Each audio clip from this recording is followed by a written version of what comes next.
Oh, you're taking care of the recording? Can you turn it on? See if you, maybe you might have more luck. Okay.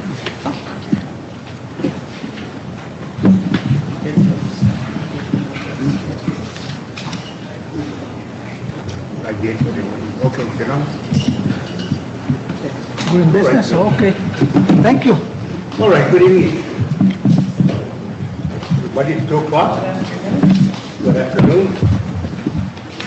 San Miguel County Board of Commissioners will hold a regular meeting on Tuesday, July 10th, 2018, beginning at 2 o'clock p.m. at the San Miguel County Administration Complex located at 500 West National, Suite 200, Las Vegas, New Mexico, 87701. During the meeting, the County Board of Finance meeting will take place. Notice for people with disabilities. If you or an individual with disability who is in need of a reader, an amplifier, qualified sign language interpreter, or any form of auxiliary aid or service to attend or participate in the hearing or meetings, please contact the San Miguel County Manager's Office at 505-425-9333. At least 1 week prior to the meeting or as soon as possible. Public documents, including the agenda, the minutes can be provided in various accessible formats. Please contact the Commission Administrator for either of the above numbers if a summary or any type of accessible format is needed. Notice was published in the Las Vegas Optic on June the 18th, 2018.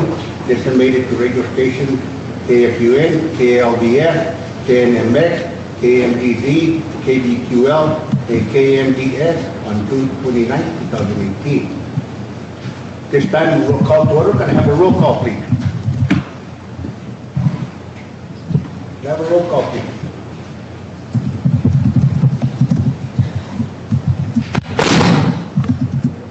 Chairman Chris Nahat. Here. Commissioner Maria Martinez. Vice Chair Janice Varela. Presente. Commissioner Rob Culibarri. And Commissioner Arthur Padilla. Here. And at this time, I'd like to stand with the believe Allegiance to the flag of the United States of America and to the republic for which it stands, one nation, under God, indivisible, with liberty and justice for all. I salute the flag of the United States of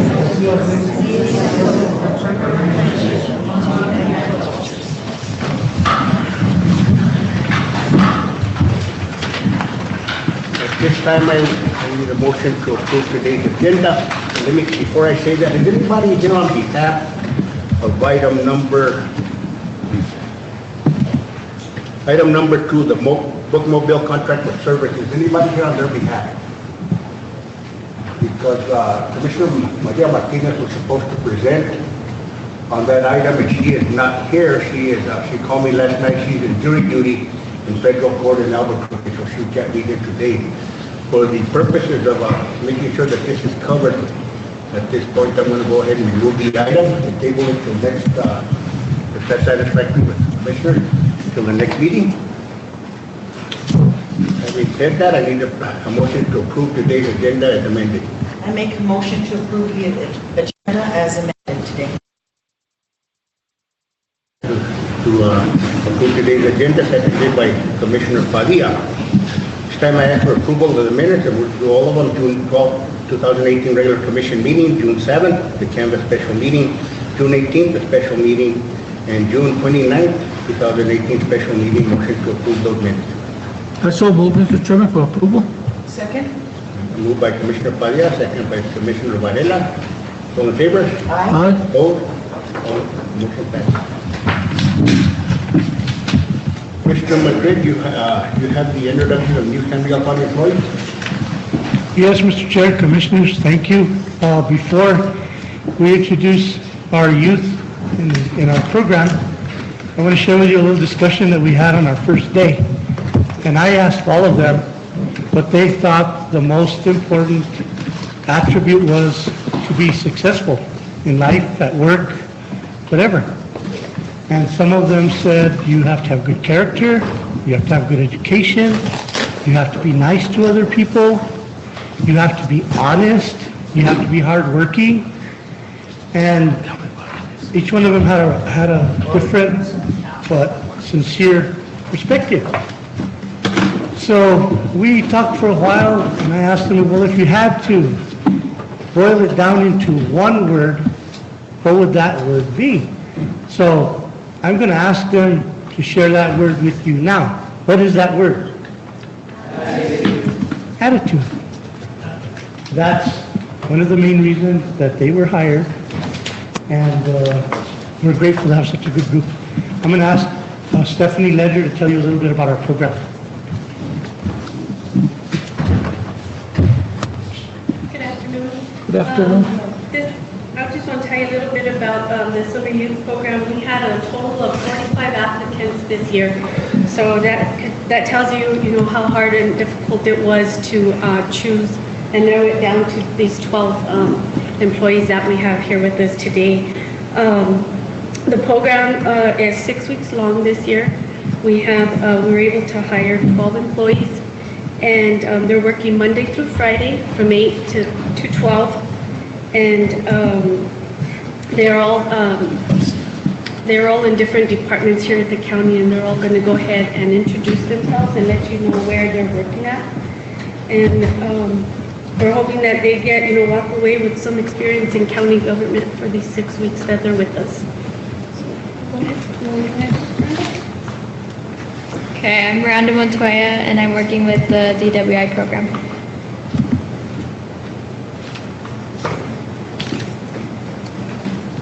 I'm Tessa Chavez, and I'm working with the Sheriff's Department. I'm Taylor Jackson. I'm working in the clerk's office. Thank you to anyone who helped me.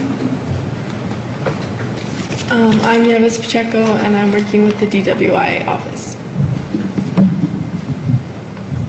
I'm Devin Marquez, and I'm in the maintenance department.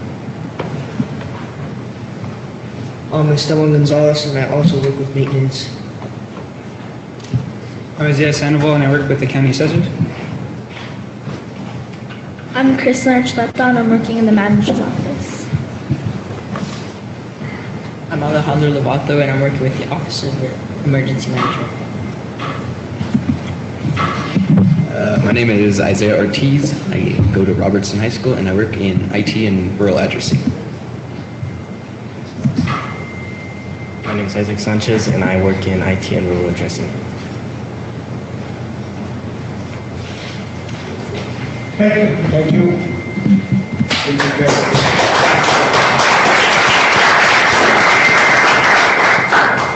All right, before we move into the public input session, individual wanting to speak or address the commission during public input session will sign on the public input form prior to the commission approving the day's agenda. Recognized speakers are allowed to speak on items relevant to county business and responsibility. Recognized speakers will be limited to 3-minute public comment period. Recognized speakers will be permitted to speak no more than one time. No rebuttals or comments by others will be permitted. Comments, applause, and other interruptions from the audience will not be allowed. Sally Flores.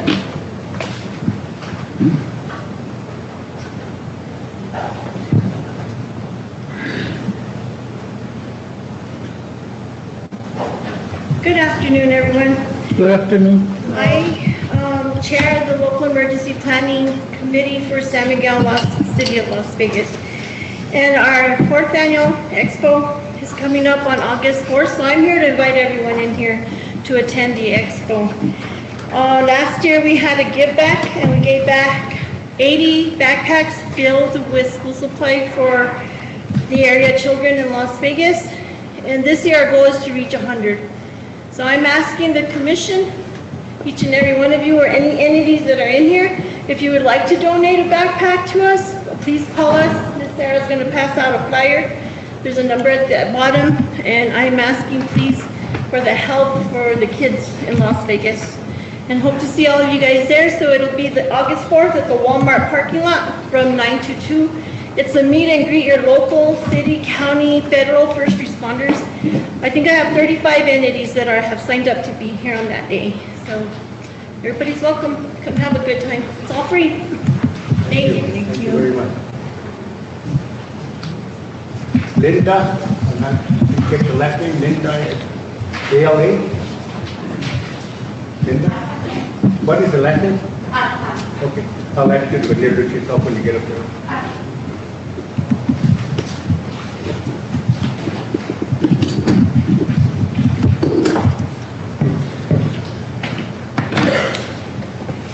My name is Linda Alcon, and I work for a farm service agency with the USDA here in Las Vegas. I take care of Mora County and I take care of San Miguel County. Now that we're in a drought, which everybody knows, the government has decided to give us a livestock feed program. So we have that in process. Another thing is we have water hauling. We're only paying up to 150 days on that one. And then also we have the NAP insurance for 2019. So let me go back to the livestock feed program. The livestock feed program, we're only paying up to 5 months, and we're only paying 60%. But in order to apply for our programs, you have to establish farm records.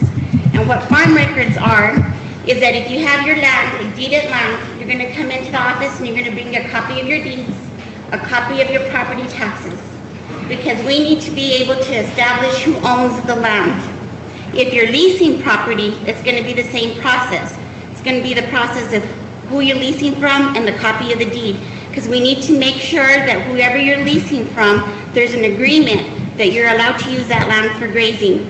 Once we establish that farm record, then we're able to put in those numbers to see what the producer is eligible for. That's a process. That takes anywhere between half a day to get done. It depends how much land they own. So it's not a matter of just coming in, giving me numbers, it's a process. So we map out everybody's property, we take all their documentation, we load it in the system, and they'll tell us how much money they get. If everybody comes in with their information, I could get it done that day. Every Friday, I'm processing payments. Before it used to take us longer, now we're able to get those payments out within a few days.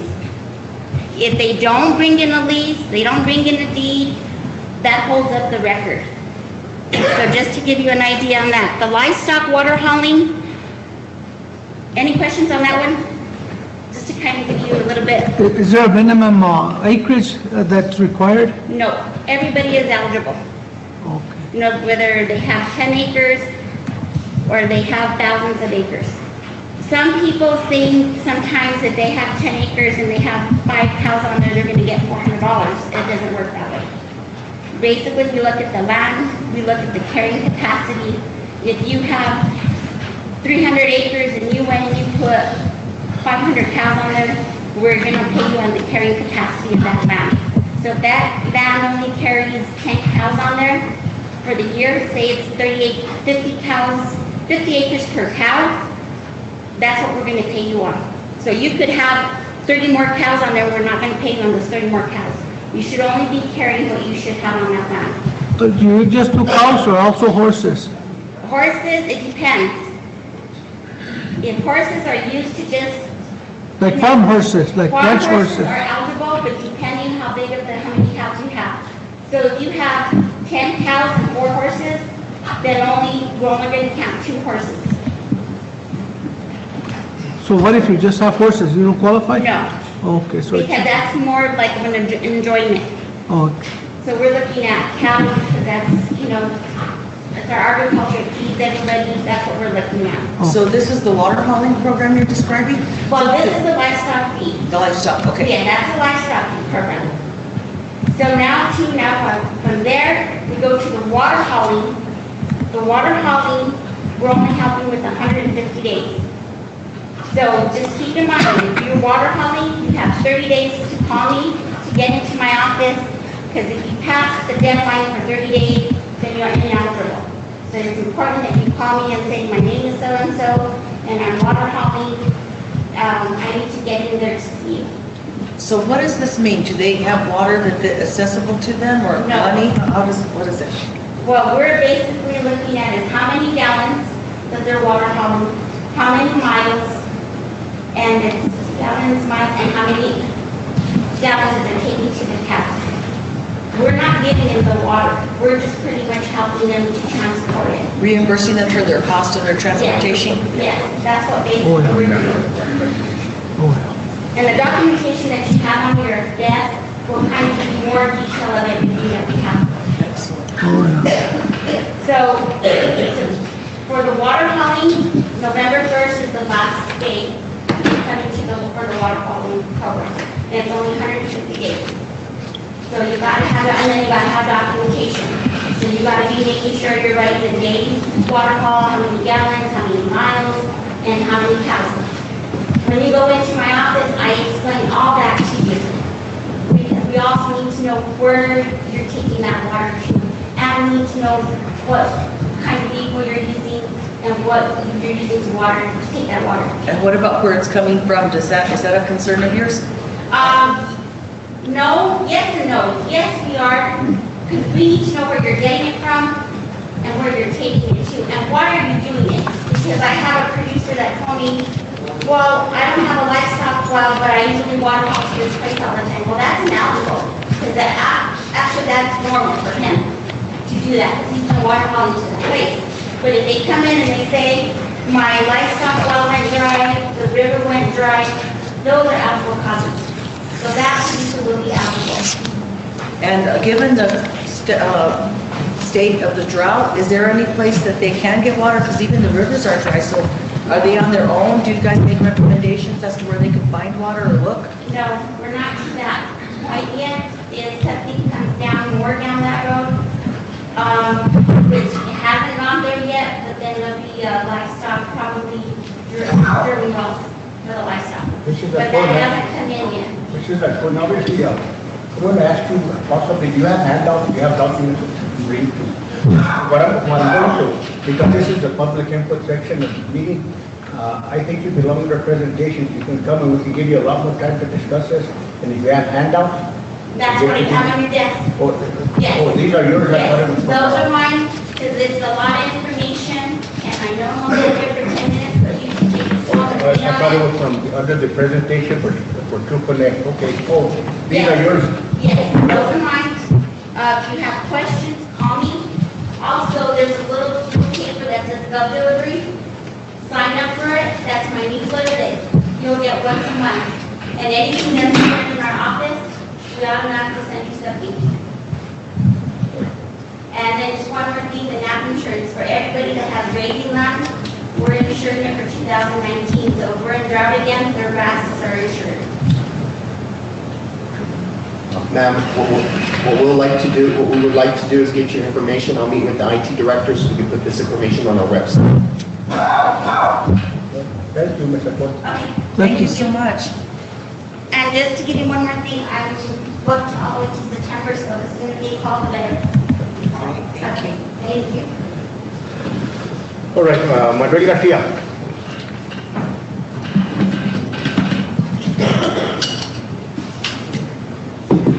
Good afternoon, Commissioners. Good afternoon.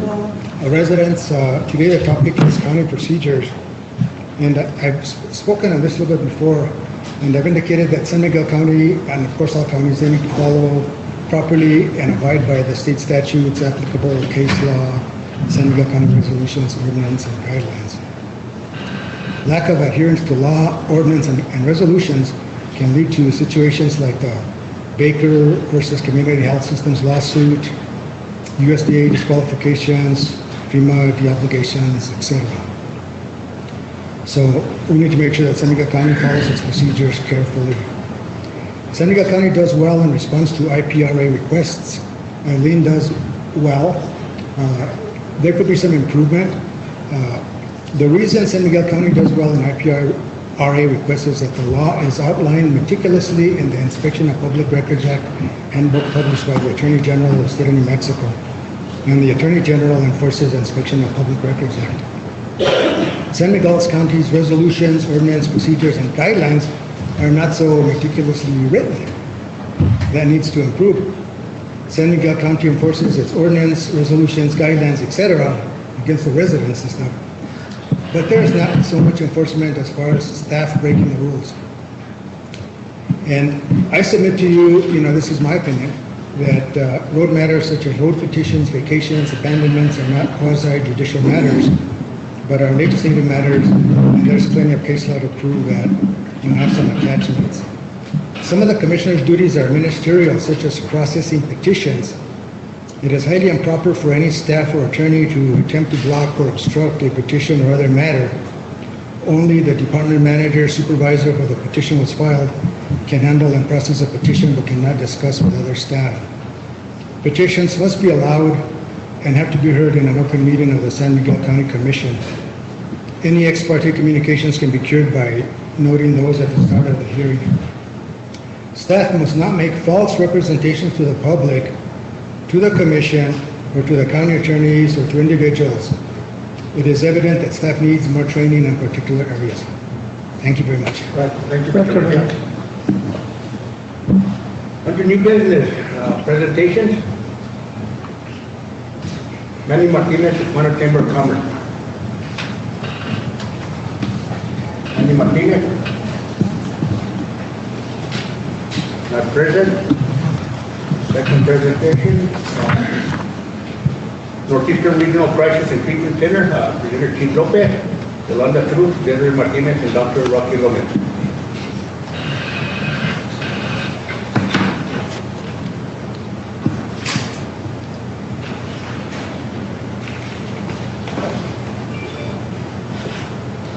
Mr. Manager, Commissioners, Good afternoon. appreciate the time you've afforded us to kind of give you a rundown on what we're working on. I know our collaboration has been working for quite some time now on a plan to combat this crisis that we're in right now, this opioid crisis, this drug crisis that the country is seeing, and more so our state, our community is really at the forefront of that. We've been working long and hard on this, approximately a year and a half to 2 years now, and I know Mr. Manager there, he's been working alongside with us as well on a lot of this, and we've come to a point now where we actually have a plan developed and we're ready to start moving forward. So it's really a milestone for us. But before I begin, I kind of wanted to introduce a few people. If some of our partners could stand up, if you don't mind, just to kind of see some of the collaboration that we have here. I know we have the health office, the hospital Alta Vista, the warden. I know you guys probably know a lot of the work that they're doing, and that's all part of this collaboration, this plan that we're working on. Yes, we have Blue Cross Blue Shield here, a representative who's also been a big part of what we're working on. And here beside me, we have Mr. Probst, and of course you all know Ms. Cruz here, who are instrumental in this. And there's several more that, too many for me to actually mention. But, with what we're working on, it's a collaboration of a lot of partners, a lot of people, a lot of organizations in our community who are ready to move forward and start, making a difference in our community. So, with that, I'll go ahead and begin. So, I don't know, like I said, about 2 years ago, we began working on things that we can do to kind of improve our capabilities. With that, we've had many victories. I know naloxone, if you aren't familiar with that, I believe you are. I believe the county has it. All of our law enforcement partners are now carrying it now as well, and that's to stop overdose. So we're all equipped with that now. Working towards the PMP, that's our prescription monitoring plan. We've strengthened that, and that's just a couple of small things. But through looking at everything, we kind of realized that some of the stuff that we're lacking to have a full wraparound service in our community is a detox facility and an inpatient service facility as well. So that's some of the stuff that we've kind of started really focusing on, and that's kind of the movement that we went forward with this plan on. And I'll say anything?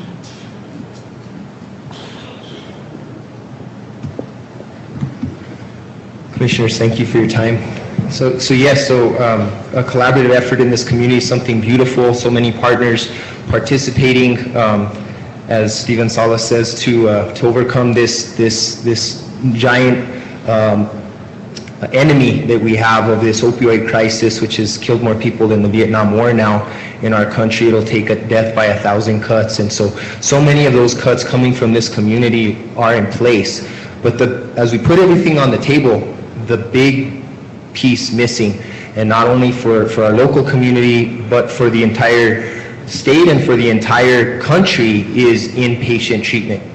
And so I think for all of us, for every partner in here, we run into those obstacles where we can only do so much, with our piece, and what we really need is that inpatient treatment facility. Definitely for us as the intensive outpatient treatment program with El Centro, that is a lacking piece. And I think every partner could tell you what a huge impact it could make for our community members if we had that component. And so we're excited about that piece as the plan starts to come together here, and are really looking to solidify that and get support behind that, so that we could have that comprehensive community plan for addressing this issue. So as we move forward with this plan, we've kind of identified that some of the key players in moving something this instrumental forward is having support from our local governments. We're really looking at gathering that support, not only from the county, but from the city and from other local adjoining counties as well. So that's pretty much the step where we're at right now, and that's why we're here presenting to you, to kind of give you an idea of what we're looking at and what we're moving towards. Once we have that support and it's on paper, then we're going to start looking at funding sources and looking at legislature and things of that sort. But first and foremost, we have to show that we have that support from our local government agencies, and also from our community agencies that are already in this fight. Through that collaboration, through that support, and through being able to show that in our plan, then I feel that, we have that support. We'll be able to obtain the funding that we need to make something like this work. I know in the past there's been an issue with keeping these kind of things funded, and that's why I don't know if you know, but throughout the state, there's approximately about 120 beds for inpatient types of care. And that's, the entire state is sharing 120 beds for an epidemic, which is huge. And that's not to mention that you have other adjoining states that are trying to get into some of those beds as well. So, if we could bring something like that to Las Vegas, we have Alta Vista who's working on and willing to put, detox services for our community, but we have to ensure that we have those beds in place for them to send them after they're detoxed. This crisis, to be able to serve the public, to serve the community, the needs that are here, you have to have these wraparound services, and these components are missing from what we have right now. However, that isn't the cure-all. The cure-all is getting all of us, all of our community partners to work together to combat this, and I'm talking all the way from, detox, inpatient services, outpatient services, services and care that we're able to provide to these people when they went through all those steps and they're starting to become better, when they're starting to become productive, being able to provide them housing, jobs, that kind of stuff. And those are all things that we're looking at in discussions that we're having with many of our community partners. And like I said, it's been a long road, and everything is starting to come together now. And that's why we're here before you today, just to kind of give you an idea of the things that we've been working on over this past time. And when I say we, I mean there's a lot of people out there that are part of this, and I'm fortunate enough to be up here presenting to you guys on what we're working on. And really, I wanted to give you just a quick synopsis of what we're doing. If not, we'd probably be here all day. But with that being said, I wanted to give you guys the opportunity to ask any kinds of questions or comments or whatever you want. I'd like to thank you so much for doing this work. It's so important for our community, and I'm glad you brought up about the community partnership and talking about jobs and housing, because that's, maybe the drug issue is a symptom of the other things that are missing. So I'm willing to do what we can and I can to support this. And if you want to bring a resolution to the commission, then we'll be happy. I know I will, and I believe my other fellow commissioners will, to support you however we can, politically and then otherwise too, because it's such a huge thing and it takes a lot of collaboration. And I want to thank all of the partners who are here and working in the community addressing this. And please just let us know what specifically we can do to help. Thank you. And the important thing is, Chief, having been a former sheriff, I know what the problem in finding beds, having to take patients all the way down to Santa Teresa, down there by the Paso, but just being unable to find beds and the frustration of people that were spending a lot of money housing them in jail, when that's not the solution, putting them in jail, and I think that, the drug court models and things like that, they found out that we can't arrest our way out of this problem. It's going to take treatment. And hopefully, I'm not sure I've told you, or you're aware that we've gone to RFK, we've hired a law firm to sue the opioid company. And hopefully do you know where that is, Counselor? Have they filed a suit yet? Mr. Chairman, no, they haven't filed suit. They're getting their preliminary documents together. They're hiring people to get some of the foundation evidence that they need as far as direct and indirect expenses, entities that are hurt. So I expect that they'll be calling and working with you on this also. And my hope is that we'll generate some revenue, some money, so we can help build some beds and promote the treatment more than anything else. The really good news is, after such a struggle for so long, that with the attention that is on this epidemic right now, and the local attention that we're getting for Las Vegas and San Miguel County, because of the resources that we have, because of the programs that we have in place that have been at the blood, sweat, and tears of many people in this room and many agencies with little funding or little resources, there are a lot of resources coming right now, federal resources. And so, looking at, again, this opportunity, I think a lot of folks are already starting to ask the question, well, what's your local government doing for this problem? And I think there's an opportunity for us here, that you have the plan in front of you, and yes, it is kind of what we can do right now, but I think that there is a very high potential that, in terms of what we're starting here and looking for maybe, $200,000 of financial resources to get things going, that the reality is there's a good potential of millions, maybe even $20 million coming this way. And again, the county being in a situation where, as opposed to this being a treatment facility for our local people with 20 beds, this could end up being a Southwest regional treatment facility for the country. And we have so many resources here in Las Vegas that can already contribute to this. That I think there's a big opportunity here, an economic opportunity, a lot of opportunities here, yes, for health, but for not just for physical health and mental health, but for economic health, for educational health, for a lot of things. This could really be a really good opportunity for our community. So we appreciate your support and knowing that you have the plan in front of you, but yes, we will be back next month with another ask.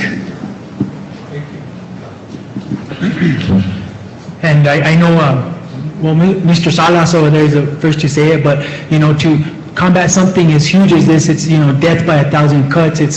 We have, and as Mr. Probst is saying, we have so many agencies, so much people here working on the same goal. We need to pull them all together and then be able to subsidize them or help them to reach the goals that they're trying to reach in order to get that wraparound service and get to where we need to be, to that better place.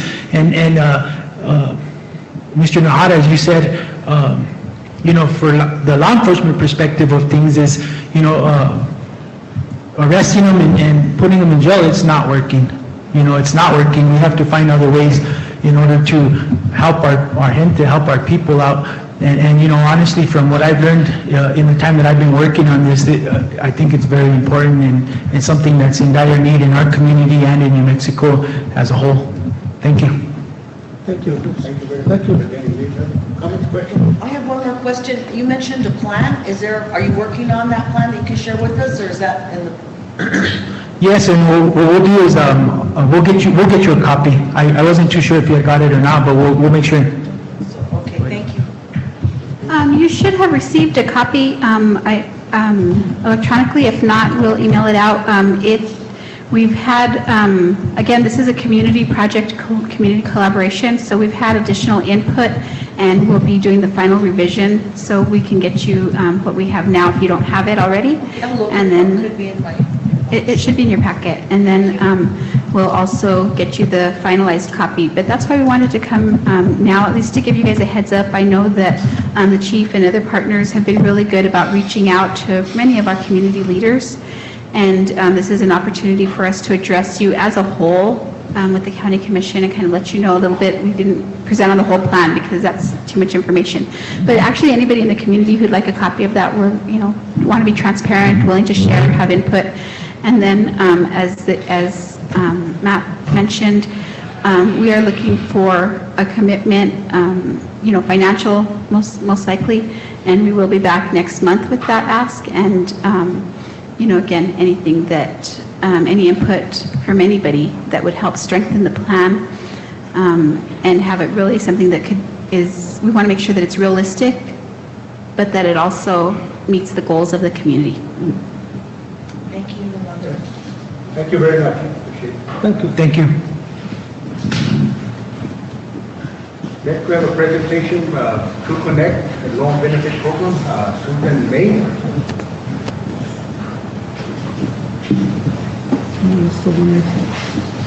Good afternoon, Mr.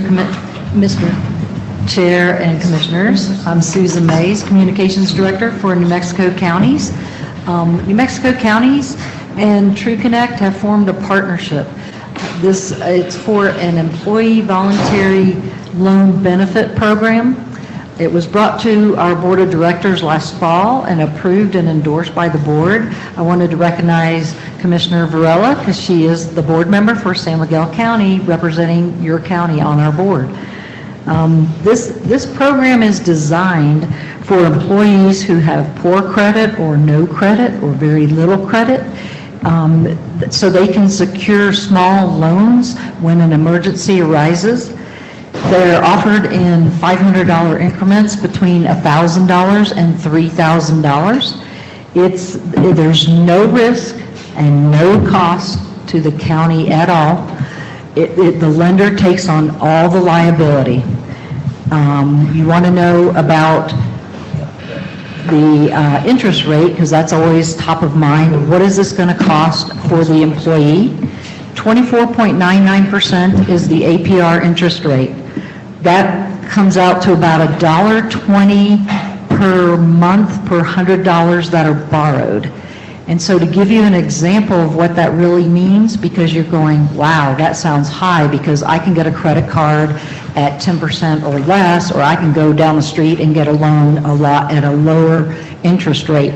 But you're talking about employees who work paycheck to paycheck, that your county pays maybe $10 to $12 an hour, and they don't have that resource. They don't have access to credit cards with those kinds of interest rates. And then they are the ones who are going to payday loans and having to put up collateral and pay an enormous amount in interest, and then they may even have the chance of losing that collateral, and that could be their car getting them to work. So this is an alternative for that. So a $1,000 note, a $1,000 loan that is paid off every 2 weeks through payroll deduction, and it's paid off in 12 months, actually ends up being around $140 in interest that person will have paid out. And that comes to just around 14% in interest. So don't get hung up on the 24.99% APR, because it's paid off every 2 weeks in a short amount of time, and it ends up coming out to just under 14%. This is a confidential and online secure website where if you decide that you want to offer this program to your employees, they can go online anytime, because the data is already in a secure database, and they can apply for a loan, and say the person wants to apply for a $3,000 loan because they need it immediately by tomorrow, and there are parameters in place that say yes, they can afford a $3,000 loan, or no, they can only afford maybe a $2,000 loan. So it will not allow them to get more access to a loan more than what they can afford. And the parameters in place had to do with tenure and years of service, and also other parameters like it cannot be, their repayment cannot be more than 8% of their paycheck. Also included with this program, which is a huge benefit for these targeted employees, is there are 6 free financial education credit counseling sessions that they're done online through by phone through the model, through this True Connect model. And this gives them the opportunity to talk to someone who can help them learn how to get out of debt, how to consolidate debt, how to budget, how to write a check, anything that they need in any kind of credit counseling to help them get out of where they are and get in a better place. Another positive with this program is that it also, the repayments are reported to credit agencies. So as they're paying this off, this is helping them build credit or establish credit or just help them raise their level of their credit rating because it's paid off in 12 months through payroll deduction. Makes it very easy for your employees to take advantage of this program.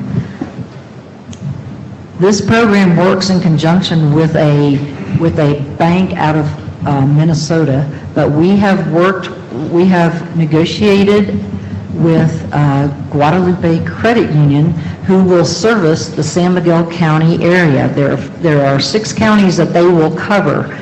So that way, because one of the big questions I get from a lot of commissions going around the state and telling them about this program is, how do we keep the money in this state? And so they're willing to do the loans, and they're also willing to do the counseling for your employees if you decide to offer this program to them. Just to give you an idea, there are 10 counties that have signed up for this program so far: Bernalillo, Catron, Doñana County, Eddy, McKinley, Otero, Rio Arriba, Socorro, Taos, and Torrance. This is something that is working, and I wanted to give you some updated data that I just received yesterday. Bernalillo County, the largest county in our state, started offering this program the middle of May. So you're talking just under 2 months. They have a little over 2,400 employees. They already had 97 sign up for loans. And you're talking almost $250,000 in loans with an average loan of about $2,100. And what's interesting is this doesn't just affect those employees who live paycheck to paycheck. There are some employees that will take advantage of this program because they can get the money fast and it's secure, and there's no real paperwork because there's no credit check. There's no background check, and there's no collateral that you have to put up for these small loans. The minimum income out of Bernalillo County, $26,000. The maximum person who also took a loan out, $106,000. So it's not necessarily somebody who's only making $16,000 to $20,000 a year or only getting paid $10 or $12 an hour. It can affect all employees who can take advantage of this. You can have good credit, and this just helps you get even better credit. Doñana County, they've been in this program for 1.5 years. They have around 750 employees. Half of their employees have taken advantage of this program. And they have given out loans over $500,000. And their average loan was about $1,600. And the minimum income that used this program, $16,000. The maximum, $98,000. So this is what's interesting, that this is actually working in our counties. It's to help get our county employees away from payday loans that they are already using. This program also works and helps people who have outstanding payday loans, because you have payroll that you probably have employees that you're already garnishing checks because they owe outstanding money to payday loans, and they can consolidate that loan and pay off that loan and get into this program and live and feel and breathe happily. just really quick, I just want to let you know that it's payroll deducted, and it's automated through a report that the county will have to set up with True Connect.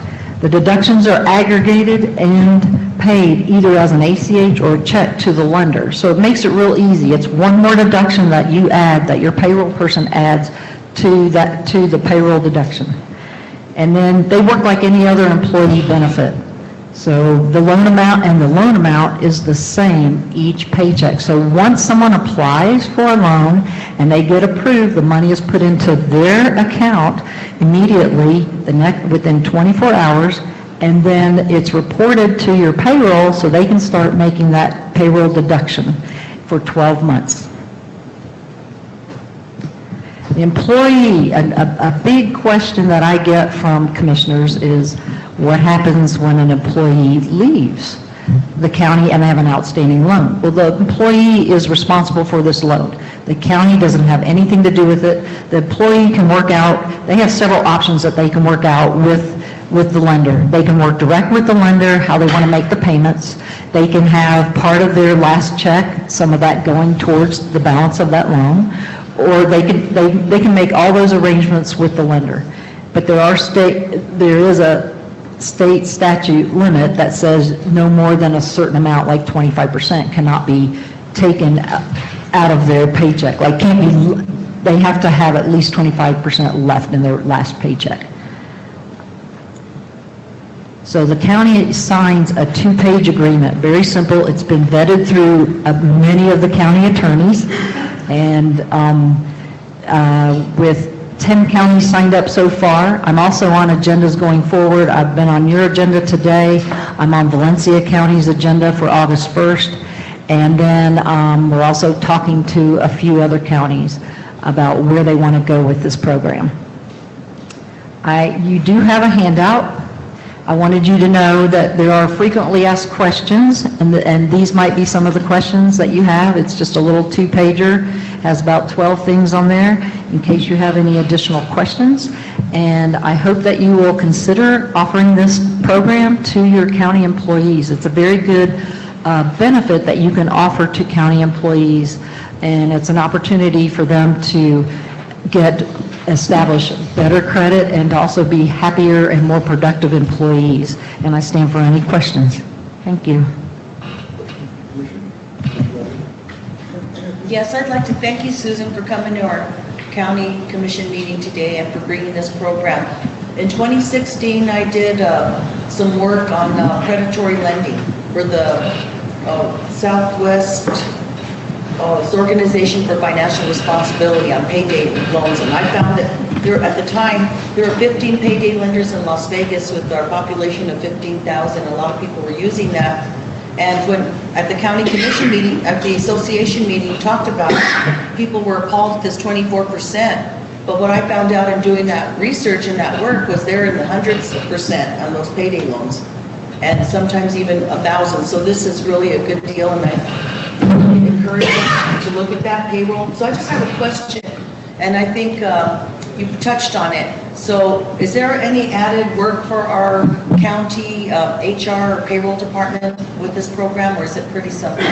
Mr. Chair, Commissioner Varela, actually, it's just one more deduction, and it's the process in getting it set up. There are several things. You do an implementation conference call with True Connect, and you should have your payroll, your finance, and your HR person present on that call. They walk you through the process. Then you set up a report.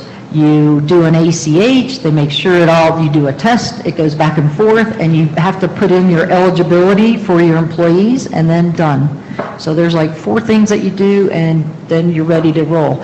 It has been a process for several counties. Not all counties have this up and running yet that have signed up because they're still in the process. Some of them have older payroll software programs, and some of them can't do the formatting that they would like to have, and so they're working back and forth on that. But I will say, in this state, before this year, the interest rates were averaging in New Mexico upwards of 340% on payday loans. The law just passed and went into effect as of January 1st of this year. They lowered the cap on payday loans to 175%, and that's still not doable. That is not workable. There is a coalition out there that's working, trying to get the legislature to lower the rates and cap them at 36%. This program is a great program because there's no collateral. It helps those without credit or that have poor credit. It helps them build credit. It also gives them a tool to learn about how to manage their credit through the educational, financial education and credit counseling piece. And it stays, for your county, the money stays local. That's fantastic. Just one more question. And I assume that the process is that we put it on the agenda to adopt a an ordinance resolution to implement this program. Is that a process that? If I can, I think the suggestion would be that we would present it to, at the supervisor meeting. We would have the county manager present it to the supervisors. They would take it to their employees, and if they're willing to do it, we'll put it on the agenda and pass it. I think that would be the procedure. Is that correct? Mr. Chair, Commissioners, yes, I definitely would say that you can take this information. I can make sure I email this back out to your county manager and to the proper people so they have all this information, that you poll your county employees and find out what interest there is. Now, one thing you may find out is a lot of people are very private and personal about their finances. And if it's not an anonymous type of poll, they may not speak up because they don't want to be known that, oh yeah, I have an outstanding payday loan, or yeah, I could definitely use this service and this would be great because it's confidential and it's online. They can do it at work or they can do it at home on their computer and done. And nobody really has to know about it. It's only the payroll department that would know because they have to do that payroll deduction. And you're just adding one more deduction. Apparently it takes, and this I got from Torrance County attorney, he said it takes more time and energy for a county employee, a payroll person to work on garnishments than it does to add one more payroll deduction. Thank you, Susan. All right, any other comments? Yes, I'd like to comment. I think the program that you just presented is a very good program. I think we should consider that a benefit for the employees.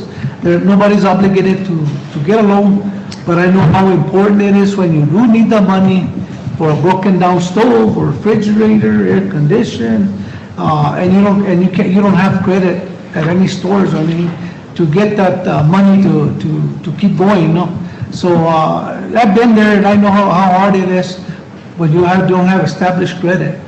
And that's why I consider that a benefit to the employees. Some of the supervisors expressed gratitude that we were looking at this program because they know what some of the employees are going through. And I think that, personally, I think it's a very good loan process. And I don't think that we should turn it down. I think it's just a benefit for the employees. And at some point, it's good that the supervisors and the employees know what's going on as far as that goes, but I think they'll be happy to see that. Well, Mr. Chair and Commissioner, if I can just add one more thing. Yeah, there are parameters in place. So if someone does apply for a loan and they can't afford it, they can only get what they can afford. So if they apply for $2,000, $2,500, they can only afford $1,500. They can accept that $1,500, and until that's paid off, they can't get another loan for $1,500 or whatever they would like until that is paid off, and then they apply again. So there are parameters in place to keep them in check, so they can't get overusing this loan program and getting into any kind of trouble with, too much. The other important thing is the consultation, financial consultation that they get, because a lot of people really, a lot of us don't know how to do our budgets that well. And if you get consulted and you learn how to do it the right way, I think that's a big help. I think that's very important that you included that on the process. Hopefully we'll be able to get it on the August agenda. I'm sure that once the employees are opposed, I'm sure they'll be in favor of it. Hopefully we'll of this operation. Okay, Mr. Chair and Commissioners, thank you very much. I appreciate Thank it. you, Susan. Under regular order of business, item number 1, drought issues in San Miguel County, Presenter Leo Maestas, Emergency Manager Linda Alcon from USDA. Good afternoon, Commissioners and Chairman. We're all aware of the drought conditions that we're experiencing. There's been some concerns about the county declaring a drought declaration. In speaking with the state of New Mexico, there is no benefits or funding avenues that would become available if the instance that the county would implement a declaration, drought declaration. However, Ms. Alcon was here. She was supposed to be part of the presentation, but she got another one. So they've implemented their own agricultural disaster, which includes all but 2 counties in the state.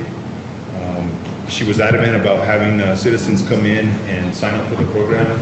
She said the last declaration that the USDA had, which was in 2014, they gave out $3 million between San Miguel and Mora County. That was 2014. But if there's any other questions or concerns as far as what a declaration could possibly benefit the county, please let us know in our office, and we'll do whatever research we need to find those answers. But as of now, the state hasn't. Previously, the state would do water hauling, and the state doesn't even do that anymore to communities that had their wells dried up. They don't do My that. concern with Mr. Maestas, I'm sorry for interrupting you, but my concern was at the time when we brought this up was I know that a lot of the farmers are going to be hurt because they're not going to have a killing product or whatever. Right. You know, they're able to sell, but also the ranchers, the farmers are going to be hurt, the ranchers as well, who are going to resort to having to buy hay and going to drive up the prices of hay. And I was wondering if there was any kind of relief for these people that need to buy hay or the farmers that are going to be damaged by the loss of their crop. Right, yeah, and as far as the state's portion of it, they wouldn't have any benefits to the private rancher or farm owner. But the USDA, one of those programs they could fall under possibly. But if that's a specific topic that you want me to research, I can definitely. Yes, I was contacted by someone in Pecos who, uses water, uses the acequia. They're not doing a lot of farming as far as food. I think they have cattle, and asked me about if the county was going to do a declaration of a disaster and a drought, and what that would, that was like now you explained, if we do that, there's no benefit as far as? No, there's not. So in the case of a wildfire, it would open up funding avenues to mitigate the fire during and after. As far as a flood, they could bring in resources to help us mitigate or to deal with the flooding. In a drought, there's really no resource that they can provide to us other than the rain. Yeah, so from what I understand, or what I thought I knew, is that for a declaration of a disaster, that is usually a storm event or as a single event. So drought is different because it's not a single event. Is that why it has a different? One, yes, that it's not a single event, and 2, there's nothing that they can help to fix the problem. Mr. Padilla? No more questions. Thank you, Mr. Maestas. Thank you. Under next item on the agenda, resolution of adoption of ordinance SMC-08-14-18. Mr. Tafoya.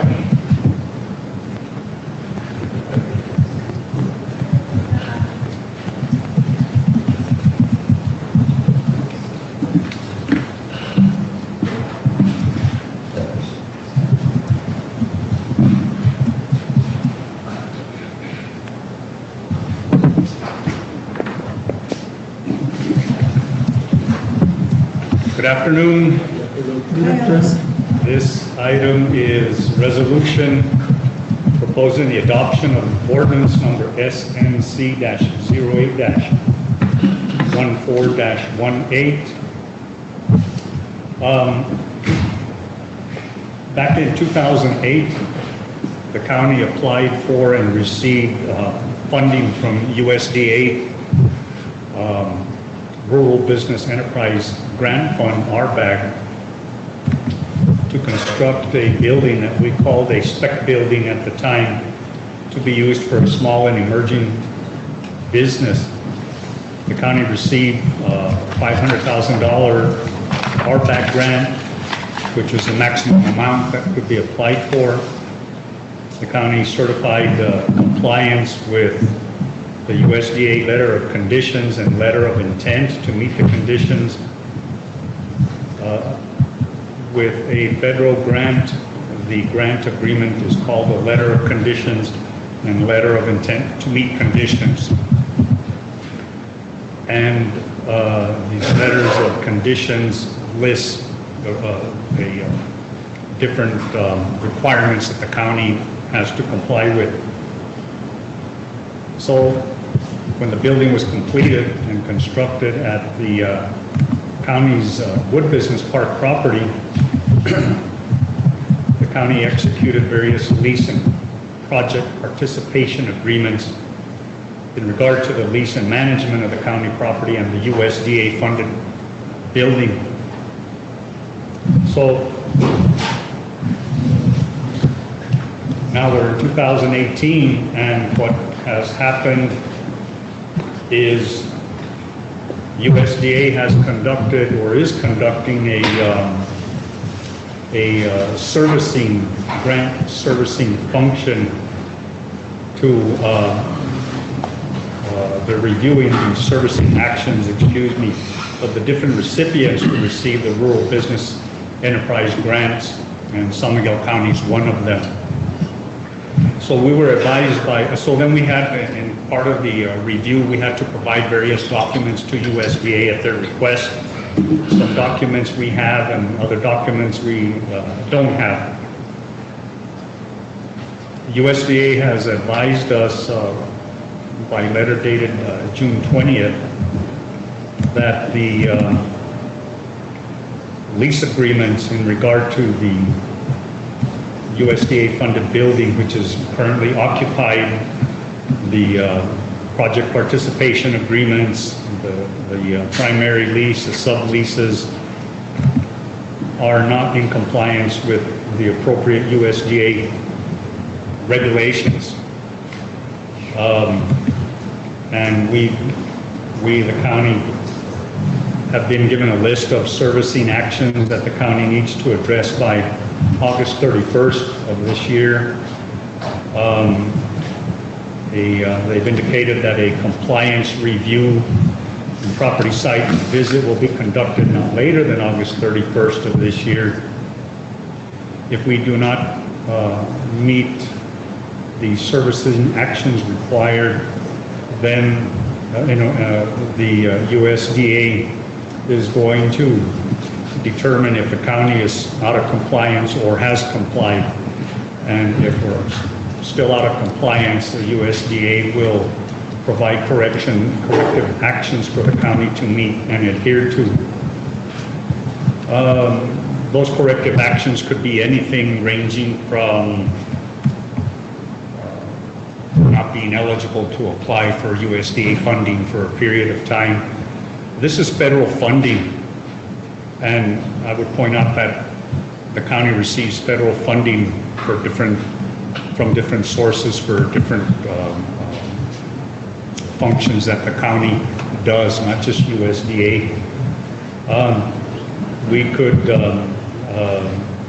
be ineligible for different federal funding for different programs. At the extreme, the county could be required to pay back that $500,000. And we want to avoid jeopardizing all our federal funding sources, and we want to avoid having to be put in a position of having to pay back the money. It was pointed out to us that USDA has a vested interest in the building because they funded it. And it was also pointed out that it's not our money, it's their money.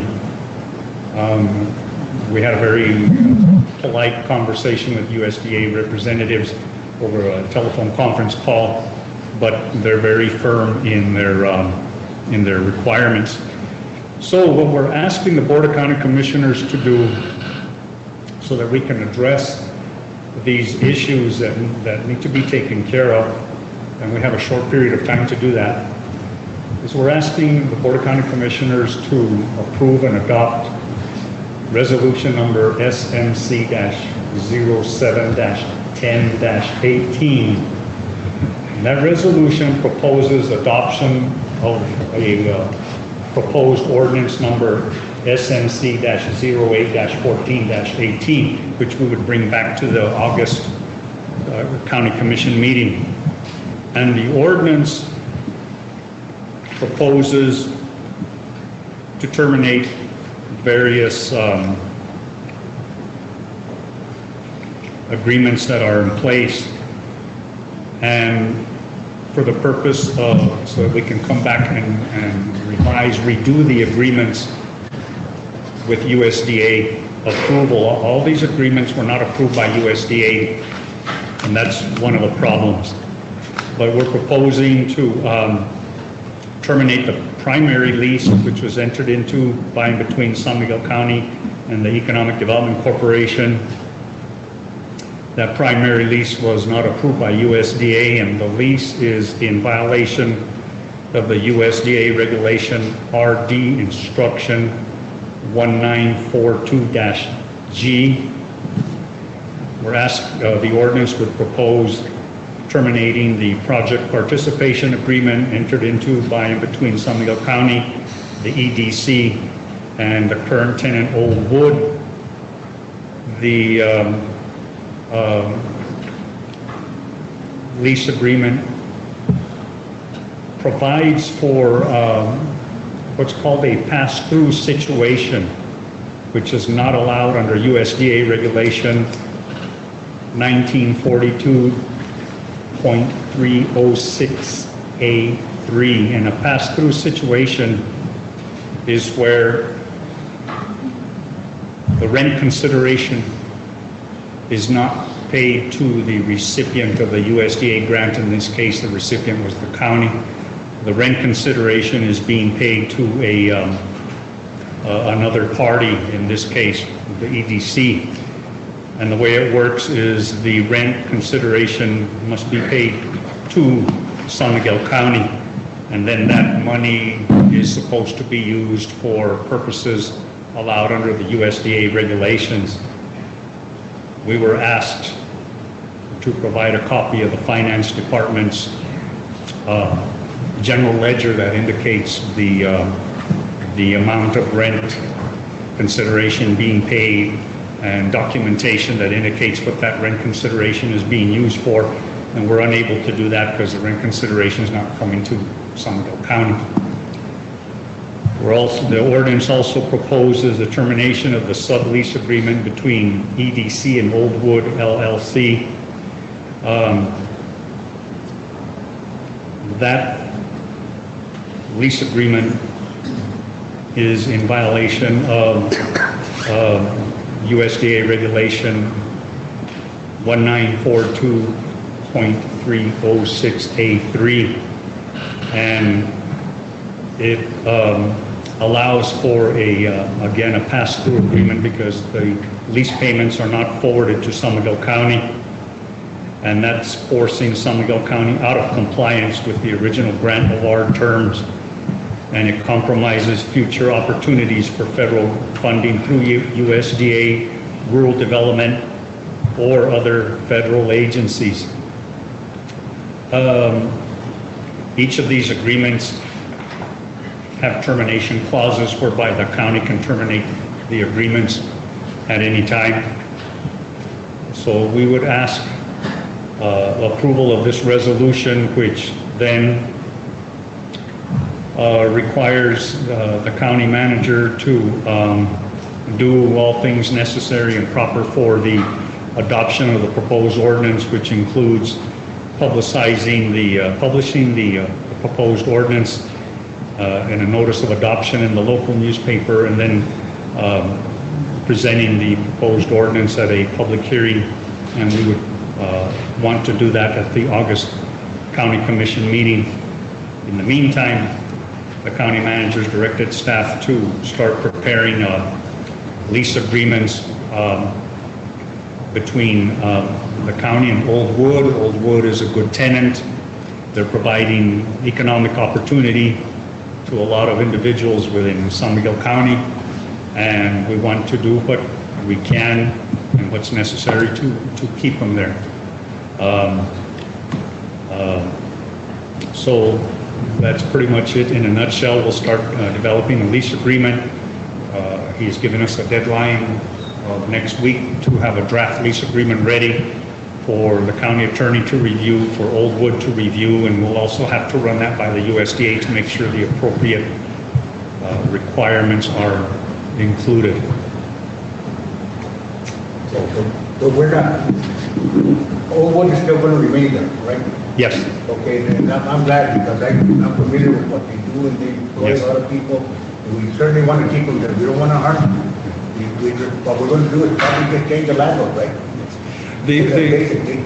Yes, the issue is not Old Wood. The issue is the way the leases were put together between the county and EDC and not approved by the USDA and not addressing various regulations of the USDA. My concern, I understand that we work with them and we keep them in the building and that they do wonderful things in the project that they're producing up. I've taken a couple of tours and I've seen the people that are employed there and the work that they do and wonderful. So we'll work with them. Any comments?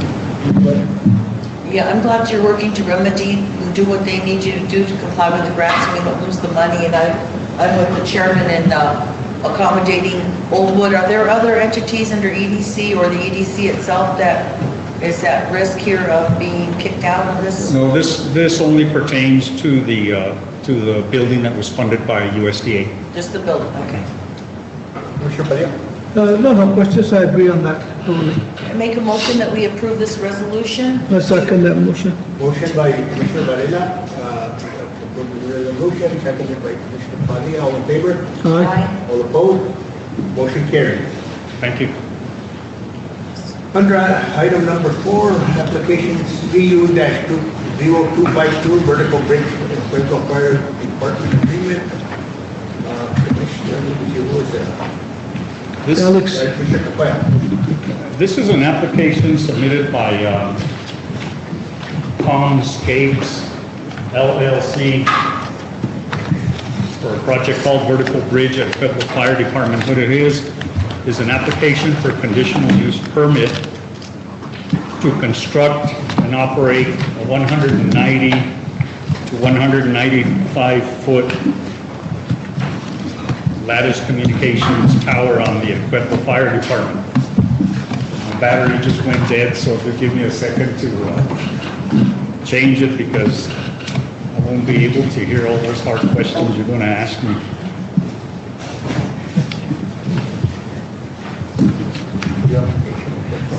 Any public comment on this? Anybody here on that behalf?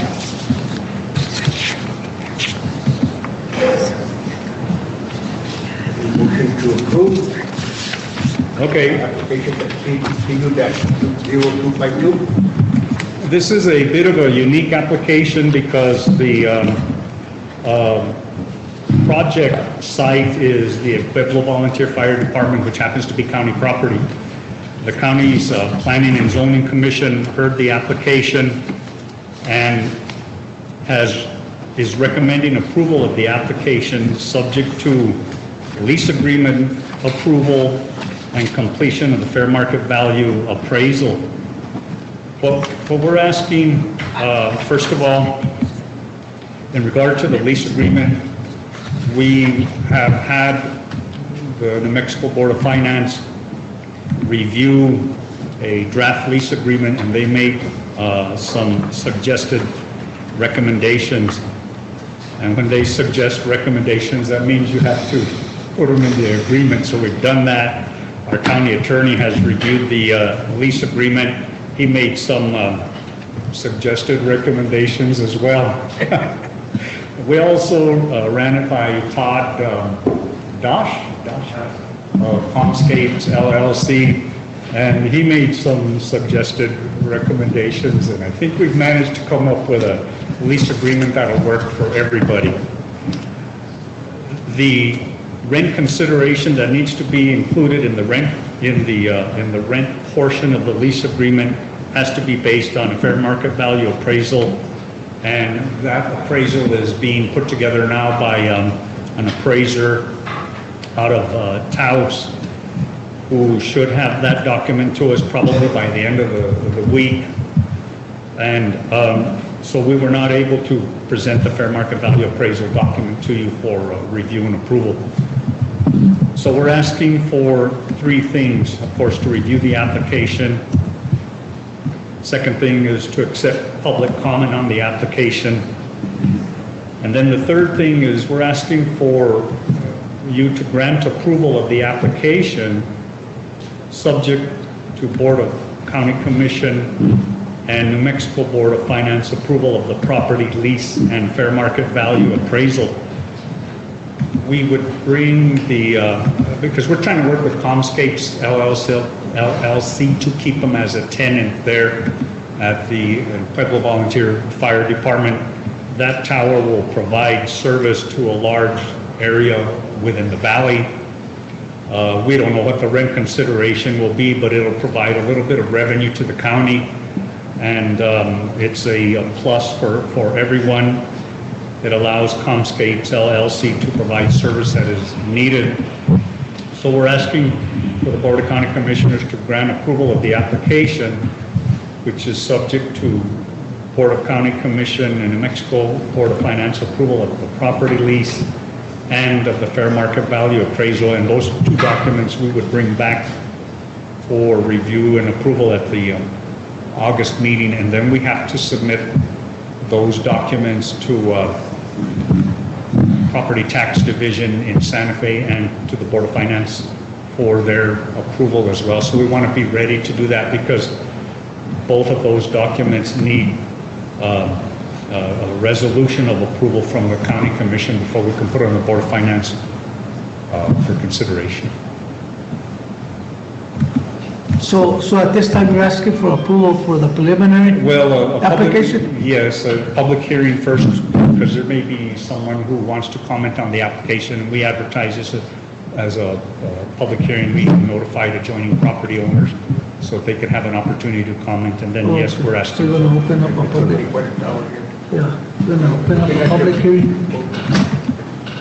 Mr. All right, so you're requesting a public hearing on this matter at the point? Is anybody here on behalf of this item, either for or against? Gentleman here, would you swear you in, please, Counselor?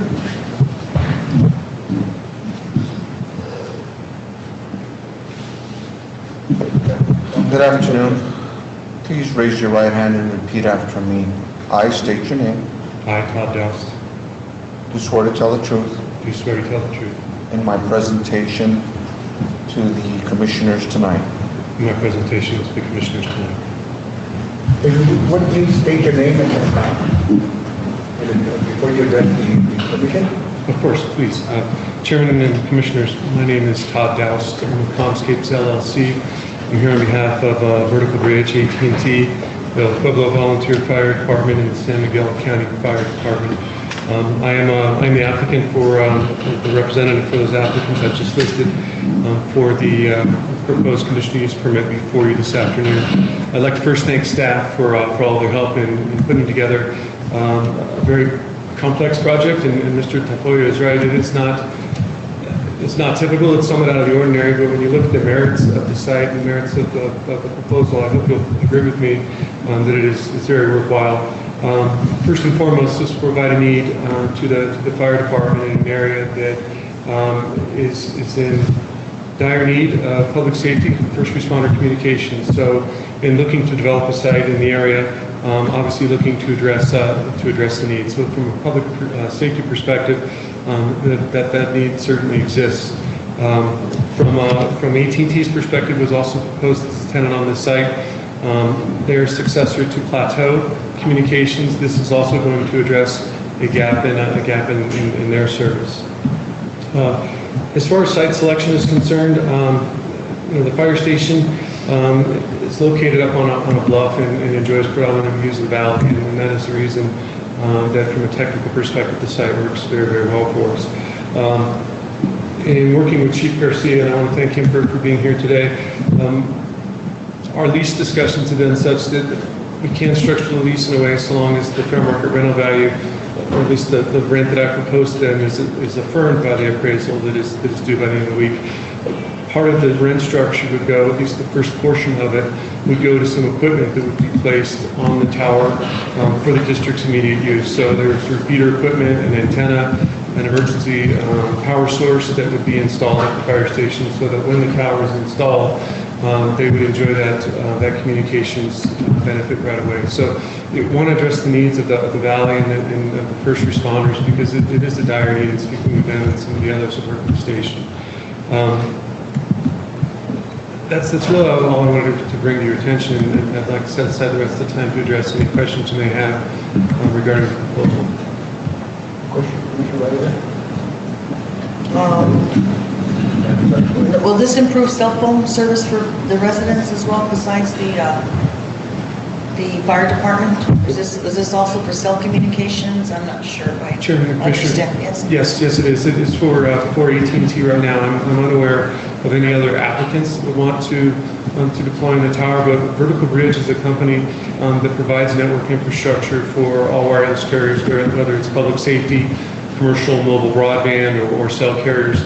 So as those carriers want to establish a presence to improve their service in the area, the infrastructure will already be in place, and it really entices them to deploy and want to bring that technology to the residents. So the business plan, at least for my client Vertical Bridge, is to market the site to other wireless carriers, whether it's Sprint, T-Mobile, Verizon, to try and improve the broadband availability to residents in the valley.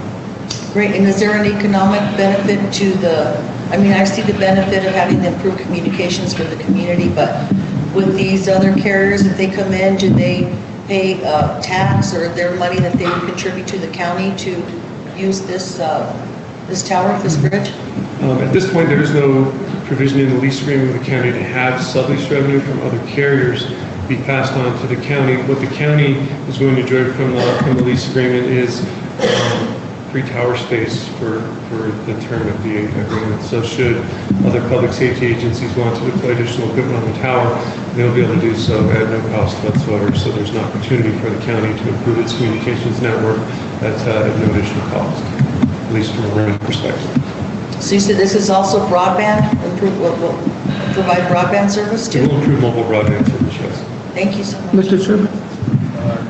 Alex, have we had any opposition at all to the tower in that area? Or did you notify the surrounding area of the tower? We notified, there's very few adjoining property owners there. There's a large property owner across the road. We notified him twice, and he did not provide any comment. Adjoining property owners of West Las Vegas schools, we notified them twice. We sent them a packet of information so they could look at, and they did not have any comment. And of course, we notified the Pueblo Fire Department. And really, as far as adjoining property owners are concerned, there's really only, I believe, 3. We also, our ordinance requires consultation with the New Mexico Historic Preservation Division, and that was done. A balloon test was conducted at the site for 3 days that showed, that simulated the height of the tower. I think it was a red balloon, that way people can get an idea of what it looked like. That was published in the newspaper, so people could know about that. And we haven't received any comments whatsoever, either negative or positive. So it's not going to affect the aesthetics from the area, like the scenery or anything that you think that may affect later, come out and... Well, in a sense it will, because there will be a tower there. Yeah. But on the other hand, we do have people regularly complaining, at least to our office anyway, about the lack of cell phone coverage in the area, and that was even brought up at one of our planning meetings that we had at the Valley School, the lack of cell phone coverage and broadband coverage and things of that nature. So this will help address those concerns. Because I know in some areas what they do is they camouflage the antenna to where it doesn't be too outstanding when you're passing through or looking at that area. I'm not sure if that was taken into consideration at all. We haven't discussed that. However, we can, yes. Okay, that's the only concern I would have. You're looking at the photograph here, on your proposal, that lattice is maybe, what is lattice? Is that metal mesh or? Which one are you looking at? The tower itself. And it's described as the lattice tower.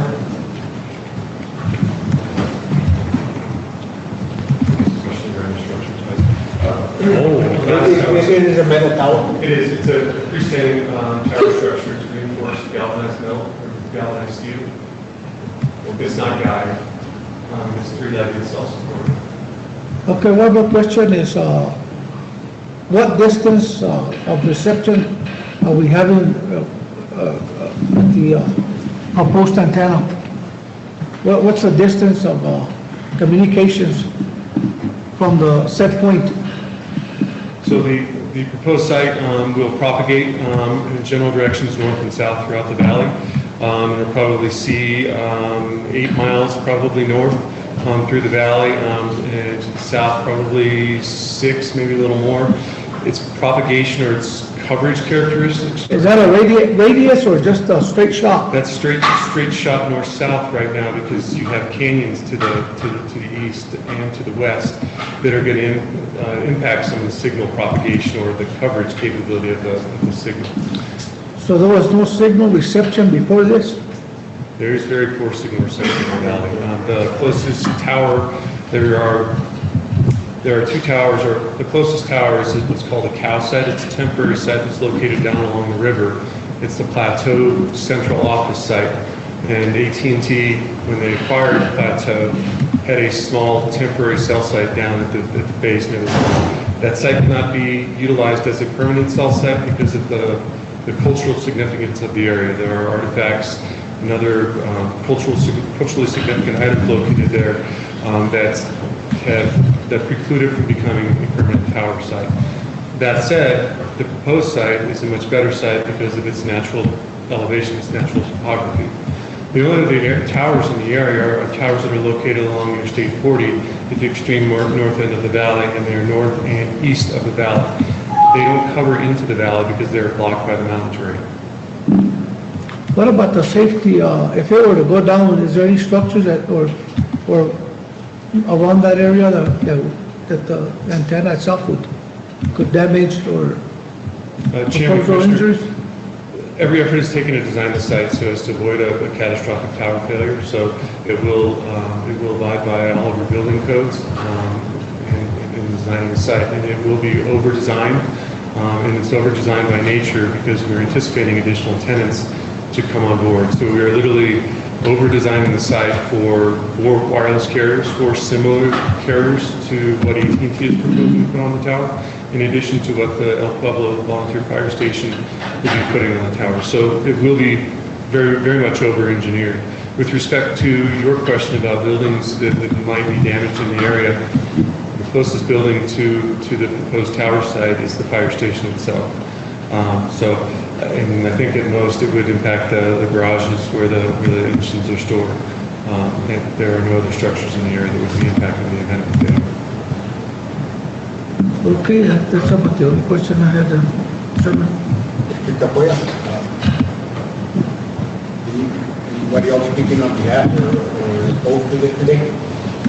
Excuse me? Is there anybody else speaking up on behalf of this project or opposed to it?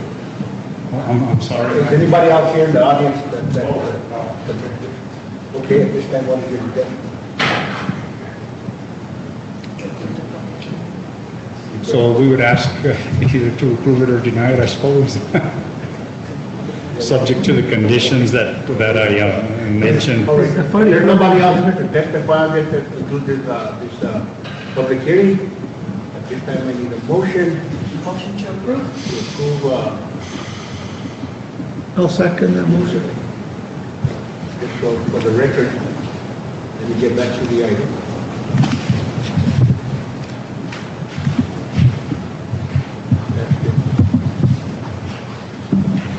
I need a motion to approve application CU-0252. Motion to approve. Motion Second. by Commissioner Varela, seconded by Commissioner Patel. In favor? Aye. Motion carries.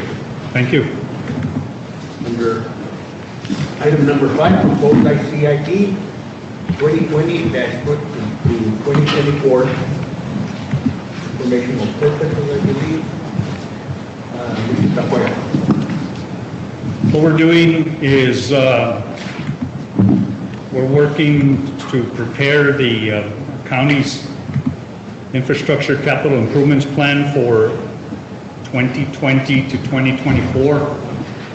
And what we're doing here is providing the list of 52 projects for review by the county commission for their comment, or if they want to add any, before we bring it back to the August county commission meeting for adoption. So right now, this is primarily for information purposes, unless the Board of County Commissioners wants to make any changes to it. We requested input from county staff in regard to the projects. We also keep a mailing list of county residents, and we send out a letter asking for possible projects to be included.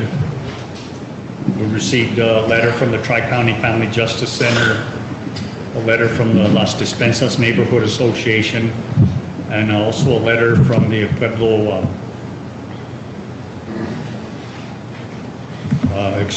from Mr. Daniel Garcia for the Pueblo Community Center, if I'm correct. Anyway, all those items have been included, and we're just submitting it for information at this point. Quite a list. Okay, thank you, Mr. Taboada. That's for information purposes. Any questions? Turn? No. All right. Moving on to item number 6, recommendation to approve detention center care coordinator job description within the San Miguel County Detention Center. Mr. Dio.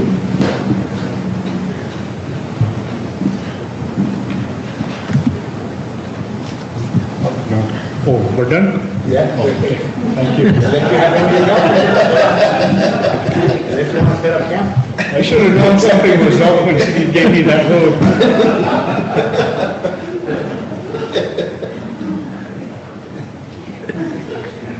Good afternoon, Chairman, Commissioners. Sorry, Alex, didn't want to kick you off. So in your packet, we have a job description for a new position, and this is under the grant that was recently approved. This is the recommendation to approve the Detention Center Care Coordinator job description with the San Miguel County Detention Center. And this individual will be responsible for the coordination and implementation of the inmate pre- and post-release care coordination process. This individual will conduct needs assessments, risk assessments, and Medicaid eligibility, and will link inmates to community programs and resources in San Miguel County. I'm requesting approval of this job description.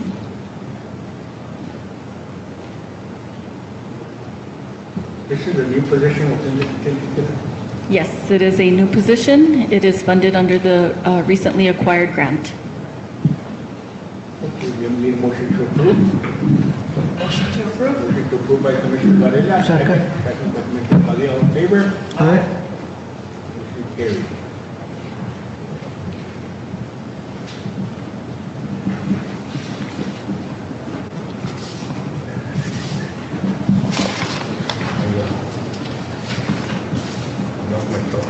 Number 8.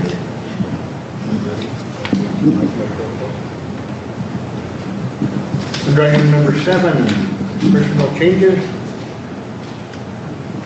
Personal action or changes for the month of June. Excedió. Again, in your packet, you have personnel actions or changes that have taken place in the month of June. I'm requesting your approval and ratification to these personnel action changes for the month of June.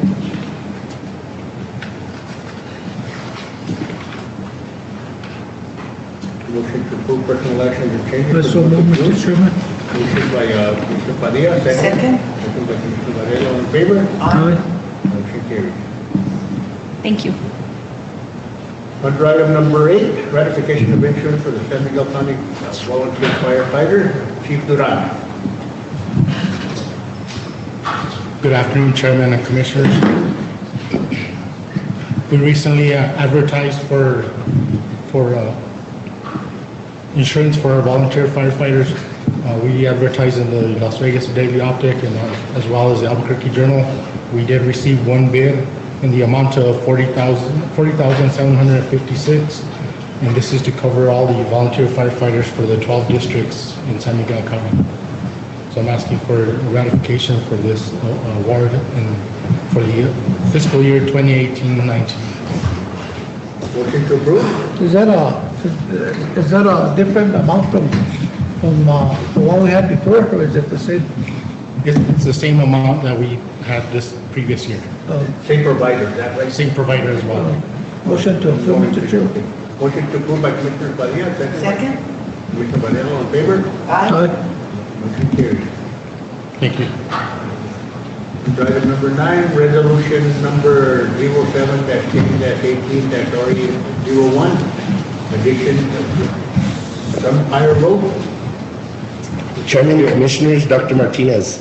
Resolution number 07-10-18-RE01, the addition of Sunspire Road, a newly named private road, to the official E91 road list of San Miguel County, New Mexico. The owner of 5 residents, 1 personal residence, and 4 rentals located off of New Mexico Highway 281 petitioned the county to name the roadway leading to the residence. For San Miguel County Ordinance, Section 4.1-C, proposed to San Miguel Board of County Commissioners, please review and take appropriate action on road naming for any private road that provides access to 3 or more buildings and requires a name in order to promote the health, safety, and welfare of the public. This name, Sunspire Road, has been determined to be acceptable by San Miguel County Rural Addressing staff for San Miguel County Ordinance. Because this road naming is required, the $100 fee has been waived. At this time, we're requesting approval of road name Sunspire Road.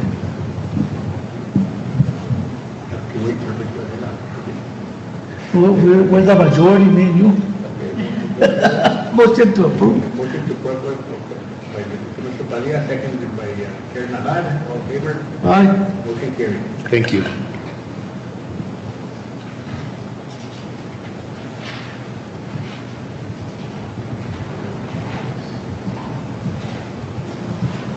Item number 10, Public Works Division report for the month of June 2018. Mr. Topic, Mr. Reyes. Mr. Chair, Commissioners, before we get to our regular report from Mr. Lopez, you're going to see a video. This is kind of a trial that we're doing since the county acquired a drone. And we're going to use our, as you can see on the screen, County Road C-23, also known as White Barn Road. This project is kind of our guinea pig. We'll be videoing the before, after, and in this case, during the project, the progress of each one of our projects.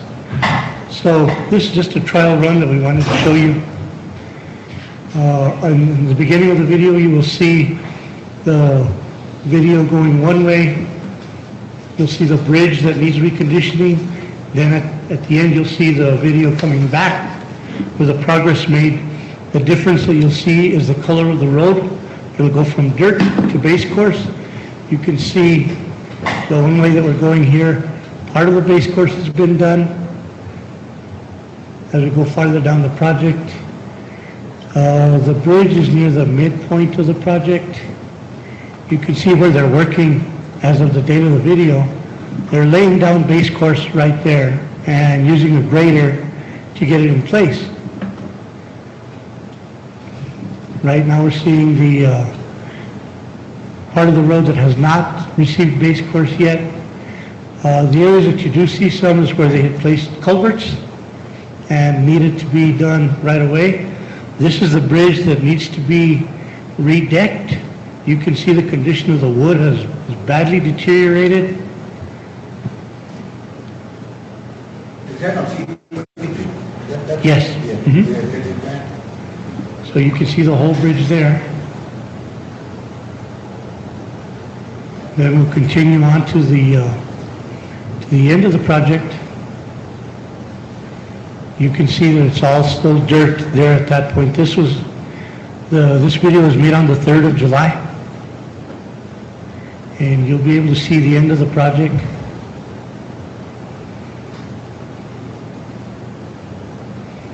We should have invited our pilot, but he's also our videographer, Diego Trujillo. Is that a drone? Yes, it's a drone. It's a real small one. San Miguel County drone, yes. It's got a real nice picture. Up ahead, you can see the county vehicles near the end of the project.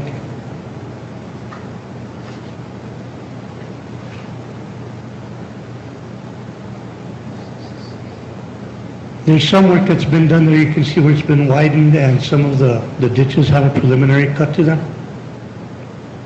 And that right there at the end of that dark base course is the end of the project. What you're seeing now is a pan view of all the base course that's been laid. Notice the dark color, all the way from one end to the other. It's going to get asphalt surface, so they've got a long way to go. But this is a big step, and we just wanted to show you. We'll be posting these kind of videos on the website, showing the complete before and after. Where we have the opportunities, if it's longer projects, we may put some progress videos in there just to keep the public informed. But our professional consultant, who is our in-house expert, I want to thank Diego for doing that, because, you know, we're going to get better at it, but he's the one behind all of this, and he's the one pushing it. So, thank you, Diego. Guys, I'd like to thank Diego as well. He did an incredible job on that video. He did. The quality of the video is pretty impressive. And it's nice to have that option to us available, you know, for different parts of our projects and be able to show the people a video of it. You can't use it for deer hunting though.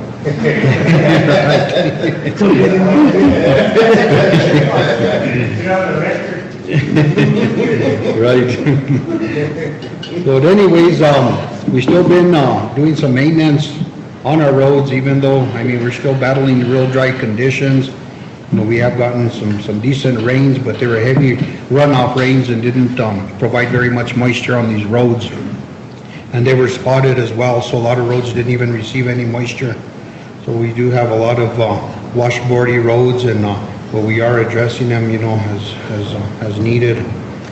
Peter Vihid had been over in the Sheridan area. We had some deep bar ditches in that area, and that's what we've been addressing now that we're not able to provide too much road surface maintenance. Is we're taking advantage of these times to address areas that we need to you know, fill in deep bar ditches and provide some safety on these roadsides. So we are taking advantage of that. And then so he also did on County Road 826A also, deep ditches were filled there. And on B27 on Myers also, bad spots and deep ditches were also addressed. Johnny Trujillo was able to pull some maintenance on C60 Magnolia Road over by Conchas, and then he went on to San Rafael, C56. We were able to maintain that road, and then Conchas Big Mesa, they got a pretty heavy rain. They received some areas even up to 4 inches of rain and created a lot of damage there. So we had to go in there and address all that damage, but we took care of that in the Big Mesa. He went into Garita on C58A, took care of that, and brought him back into town on Pork Chop Road. It's one of our local roads that has a lot of heavy traffic, and We try and keep the washboard off of that, but we've been having to pull maintenance on that every couple of weeks. That doesn't last very long, and that the washboard comes back up. Went into Los Alamitos on A6 also, and pulled maintenance on there. We were able to go back into Ojitos Frios on A20, and we finally completed all the base course in that road. And it has base course all the way from the subdivision out here in Romeroville, clear all the way around to San Jeronimo, through Ojitos Frios, San Pablo, into San Jeronimo, and back to the state road. Huge improvement. It's an awesome project, and it's pretty much, you know, all covered with base course, and a lot of drainage was improved. Culverts were installed. I'd like any of you to please try and visit that road. It'll show you, you know, the hard effort and all the work that we put into it, material and all that. It's a good representation of our department there. And basically that's it. Mr. Chair, Commissioners, Mr. Lopez is a humble man, and he will tell you he didn't include the vote that he jumped on the grader and worked out. We've had to reassign some personnel, and he's been on the grader himself for a few days already, so.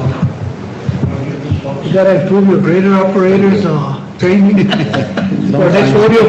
I tried to participate in the equipment rodeo and support what the conference, and they can operate that equipment. Kind of forgotten a little bit, not in that good a practice, but still there. Able to assist anyways.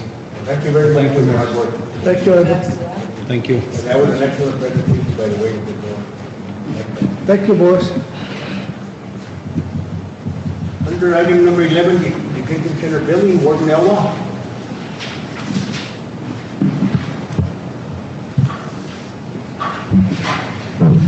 Chairman, Commissioners, Matthew Elwell, Warden of Detention Center. Before you today is a list of outstanding balances from other counties for housing of inmates. Each year we look at the billings that we have at the detention center, and any that are uncollectible, we ask for you to expunge from the books so that we can keep our financing and our billing in correct order. The agencies that do not pay really utilize and cite statute 33-3-14, which states that the county that arrests the inmate should bear the cost of housing that inmate. There's been several initiatives to look at the statute and change it statewide. I know the county affiliate through the Association of Counties is looking at a large MOU that would address this issue. But until they do, we will continue to keep track of these billings and then bring them before you if they're uncollectible. Now, because we have these, this is for people that are arrested in our county, either by the sheriff, Las Vegas PD, or state police, who've committed crimes in other counties. So they may live in our county, but they've committed crimes in other counties. So we house them until that other county picks them up. So these are the days in question. The total amount's $20,000 and $20,090, and it encompasses 8 counties. And I ask for your approval. I have a question, I was just confused. So, for example, Bernalillo County, there's an 11,000. These are their residents that were arrested here, or our residents that were taken over there? Could be both. Could be a combination of both? Correct. They could be up here fishing for the weekend and they have an outstanding warrant, simple traffic stop, and do that. Or they live here and have committed a crime in Bernalillo County. So it's both? Correct. And you build these entities and they just don't pay, is that? Correct. Because this was last year, I remember seeing the list, and you know, what is it with these deadbeat counties? We get one of those every year. We pay our bills. I'm sorry. So, yeah, anyway.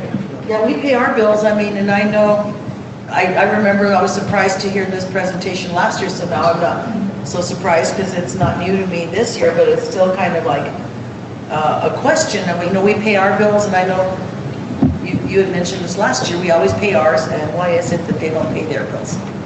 It if I may add a little bit to that too, we do pay the bills that we do receive, but I did reach out to Bernalillo County one time, and, you know, it's kind of like a can of worms, and they said, we don't actually bill you guys for people that might have a Yellow County charge, and they're arrested in Albuquerque. Because that would probably be kind of difficult, I'm not really sure what the difficulty levels are, so there's probably some charges that we're not really incurring because nobody's billing us. And so it's kind of the flip I side see, of yeah. that. whole You don't want to story. open that can of worms, in Right. other words. I see, I get it, okay. I make a motion to approve the non-payable. The ones that concern me are the one in Mora County, in the city of Las Vegas. The city of Las Vegas, 7,740. Mora County is 8,620. We had contract with these, with these entities, don't we? They're supposed to pay. And they bill them by the day, isn't it? Don't you? Yes, and the listing that you're looking for is everyone that we have in our billing cycle. Only the eight counties did not pay, but City of Vegas and Mora County both paid those billings to us. Oh, they did pay them? Yes. Oh, okay. So this information here is not right because they did pay? This is the total billing. The letter that's attached to that lists the counties that didn't pay are the ones we're approving. Bernalillo I County, get it, I see Santa it, Fe. okay, thank you. I was Commissioner Nahad too, I was looking at The that. motion starts, Mr. Chairman. Okay, motion made by Commissioner Padilla to approve. Second. Second by Commissioner Varela, all in favor? Aye. Motion carried. Under item number 12, bank transfer for the month of May. Treasurer Bustamante. Good afternoon, everyone. And Good that's supposed to be afternoon, for June, not for May.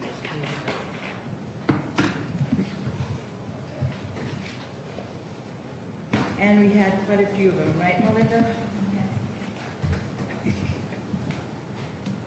Payroll transfers for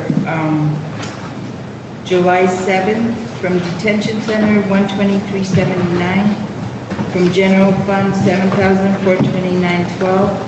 That was a total of 7,552.91. That was transfers from Manuel Fuentes, Victoria Gallegos, and Rosalie Martinez.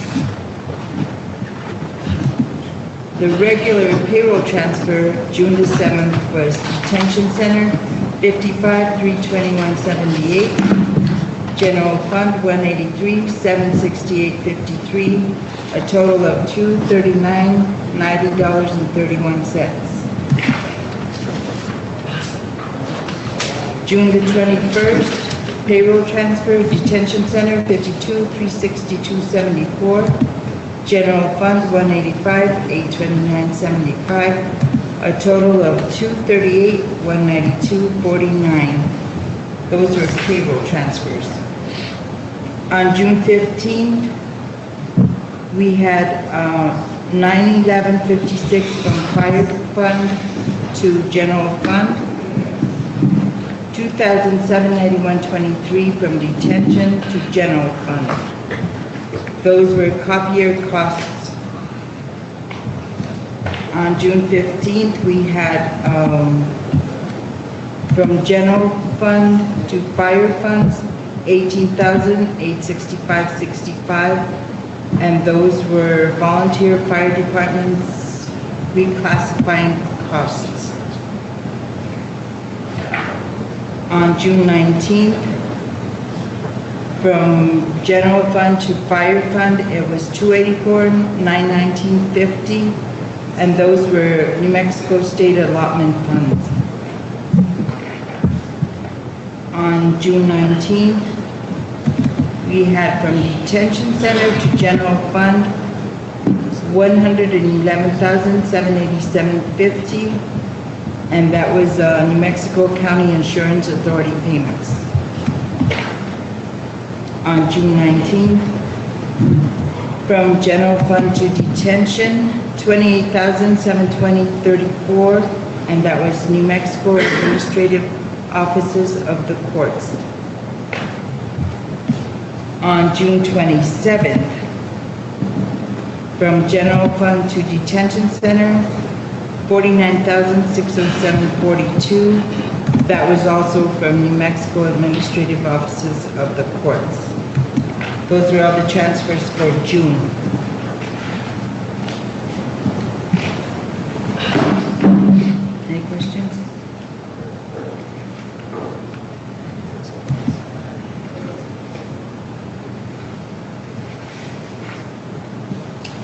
No, Thank you, Bertha. you're welcome. No questions? Thank you. Now, our tax collections for our quarterly tax collections, we have, in April, we had 1,359,861.77. In May, we had 2,343,578.02. In June, it was 189,412.23, a total of 3,892,852.02.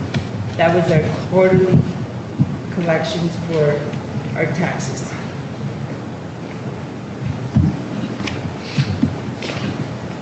Any questions? No? Thank you. Thank you. Thank you.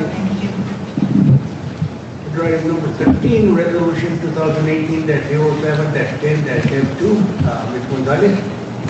Mr. Chairman and Commissioners, this resolution is adopting policies and procedures for procurement and capital assets. In the past, you guys have actually approved us relying on the procurement code for purchases and other New Mexico administrative codes for capital assets. We have a particular funding provider who wants to actually even see more detailed policies and procedures other than just the ones that we actually follow in our office. We want those documented and approved by the county commission. So that's what's being presented today. So what I'm going to be doing over the course of time is putting all of our policies and procedures in this particular format and bringing them to you guys on an annual basis for approval. So in this particular one is the procurement policy. So there's a purpose for the policy, a purpose statement, the policy statement. There's some procedures that are identified. And of course, part of the exhibits are the procurement code regulations through the New Mexico Administrative Code, Public Work Minimum Wage Act policies that are also in the New Mexico Administrative Codes, charts of accounts, change order approval forms, and then some regulations that we have to follow regarding excluded parties when we're dealing with federal funds. And I'm also including a capital asset policy and procedure, and the exhibits for those are the New Mexico Administrative Code, Title 2, Chapter 20, pertaining to this particular matter, property equipment addition forms, transfer forms for furniture, fixtures, vehicles, or equipment, and property equipment deletion forms. And so I'm just asking for your approval. Motion to approve resolution 2018-07-10-F2. Second. All in favor? Aye. Item number 14, resolution 2018-07-10-F1. Ms. Gonzalez. Mr. Chairman and Commissioners, this one's kind of a little bit difficult to explain, but I'll try my best to. We have multiple bank accounts within the county and a lot of different funds that feed particular bank accounts. So we have one bank account that needs to, that 4 different funds will put to. So in our system, we have to create what we call a pool cash fund in order to handle all the accounting for those particular 4 funds. So I'm asking, during the May 23rd, 2018 special commission meeting, you guys approved the creation of Fund 705 and 706, and those were to separately account for pledged gross receipt tax revenues. And the general fund reserve bank account had currently pulled cash for Fund 704 and 996, both of which were independently tied to the general fund reserve bank account reconciliation. But since these other 2 funds were now added, it's best to establish this pooled cash account. Where this particular fund, 699, is to account for pooled cash and the related assets and or liabilities. Where Fund 699 will be entitled General Fund Reserve Pooled Cash, and I'm asking the commission to actually create this. Motion to approve creation of the fund. Second. Second by Commissioner Padilla. All in favor? Aye. Motion carried. And item 15, intermediary affairs. Mr. Chairman and Commissioners, the county has received 2 indigent burial claims, one in the amount of $600 to Elisa Cremation and Burial, and the other to Nelson's Funeral Home. They have filled out the proper information, we've already reimbursed these funeral homes, and we're seeking ratification for these 2 claims. Motion to approve the indigent burial claim. So move. Commissioner Padilla, second by Commissioner Varela, all in favor? Opposed? Motion carried. Under item number 16, journal entry report for the month of May 2018. Mr. Chairman and Commissioners, each month I'll run a journal entry report from our system for the prior month, or this, and this is for all the transactions posted in May 2018. And the report documents all those journal entries and requests. It's for informational purposes only.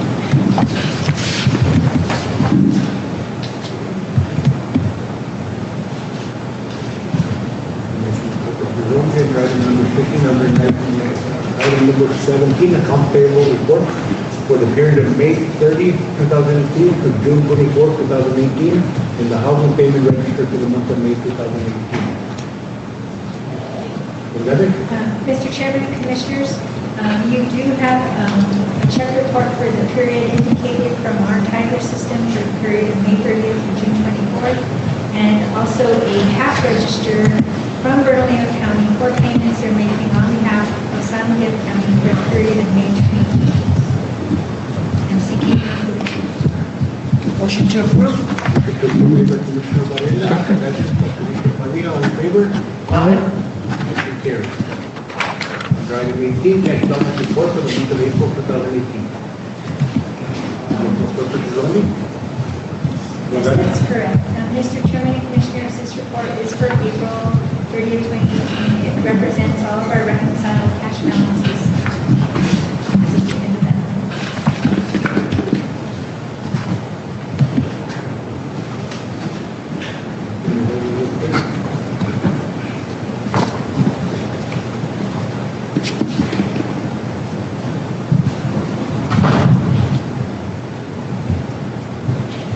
That concludes our agenda.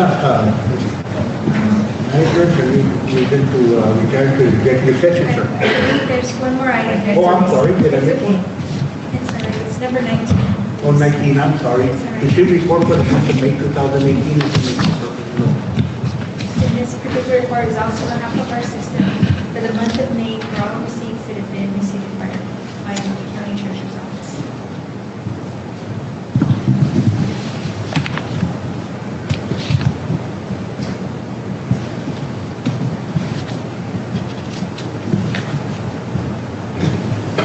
You pay all our bills, Melinda?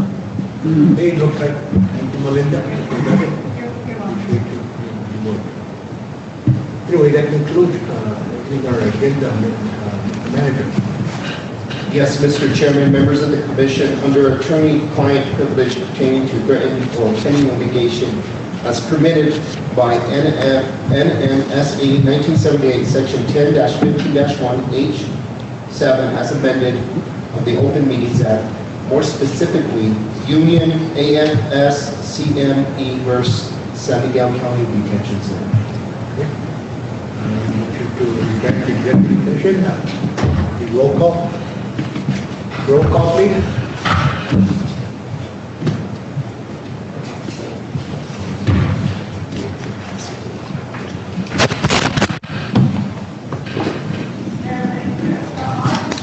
Here? Yes?